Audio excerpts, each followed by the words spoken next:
the story is, it's an existential tale, I would say, of the dynamic between too much order and too much chaos. That's a way of thinking about it, an exploration of proper governance. And the story begins with the Israelites in captivity as slaves to a tyrant. And I would say to some degree, insofar as we've fallen out of favor or concordance with our tradition, we're all the slavish children of tyrants.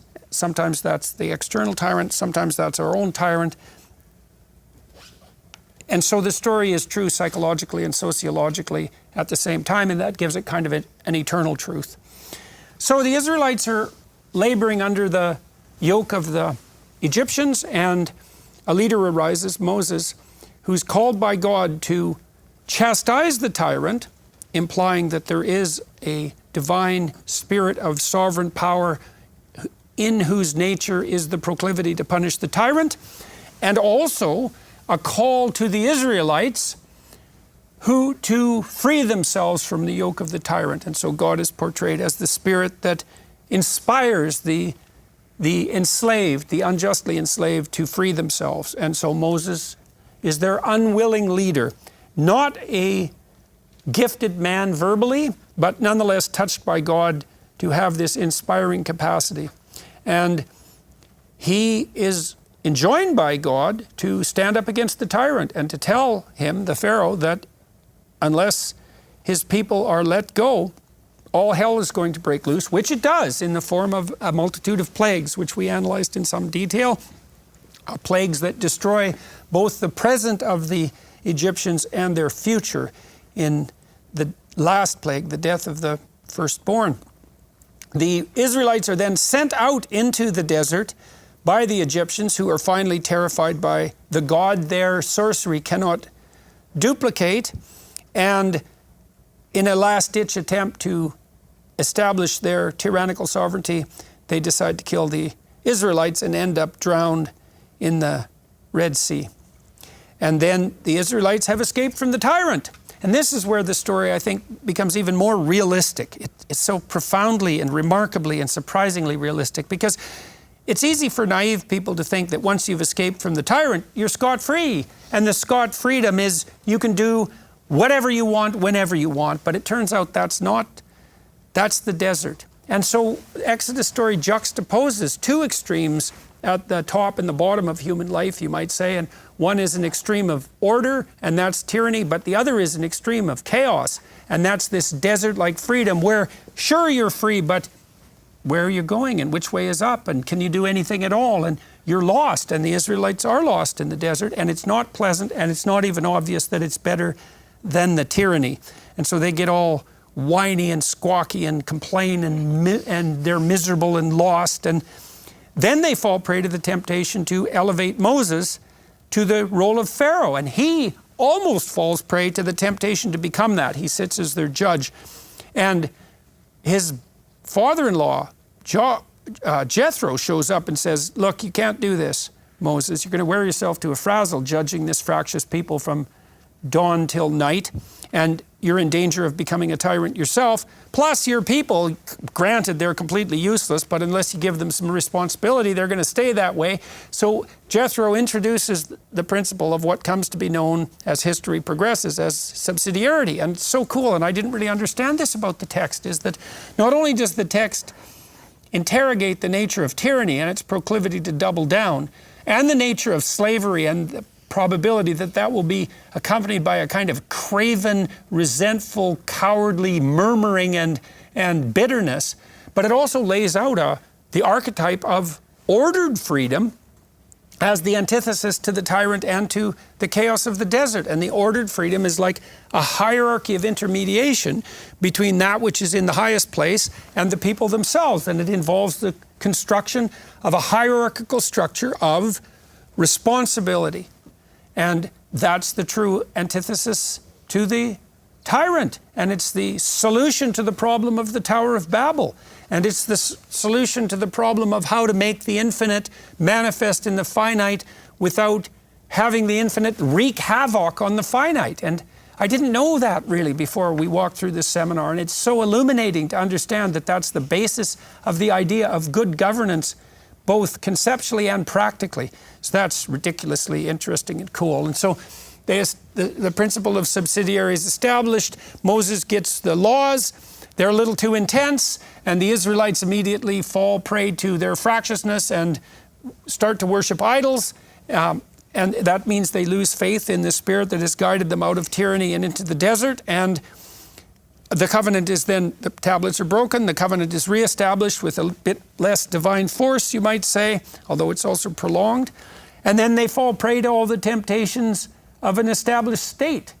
They become lustful, and what that means in this situation is, well, they're kind of secure and they got their subsidiary structures in place, but now they cultivate their own longings and they invent privations and they transform themselves into pathetic victims, even though they have absolutely no reason to do so, and that shakes the state to its foundation. And they move forward still to the degree that they can, motivated by the vision of the promised land, but that falls apart too, and they become faithless. And so God nonetheless keeps his covenant with them. This is something I found particularly interesting about the text too, and I didn't understand this exactly. So, you know, modern people they'll dismiss the idea of a covenantal relationship, the idea that you actually have a personal relationship with God. That's just obviously the most primitive of superstitions. But you know, what's so interesting about this text is that it insists, psychologically speaking, that the proper polity is to be modeled after the idea of a relationship, and a relationship of sacrifice and bargaining, and that if you organize yourself properly psychologically and socially, it's as if you're developing a relationship. That's the right metaphor. It's relationship. It's not contractual subjugation. It's not abiding by a set of rules or even a set of principles. They're there, but they're echoes of the covenantal relationship. And the proper relationship is put forth as something like, well, the possibility of communicating with the infinite in a personal manner, predicated on the assumption that you're in something like a father-son relationship, and that's the most appropriate way to conduct yourself if you're going to thrive, if your family is going to thrive, and if your state is going to survive and wax more abundant. And you know, it seems to me that that's, not only is that right, but I think in some ways it's necessarily right, because biologically speaking, you are a personality. And the personality exists in relationship. And you wouldn't have evolved into a personality if the personality in relationship wasn't the proper mode of being in the world. And so not only does it seem right, it seems inevitable, but it's still very surprising that the right metaphor is covenantal relationship.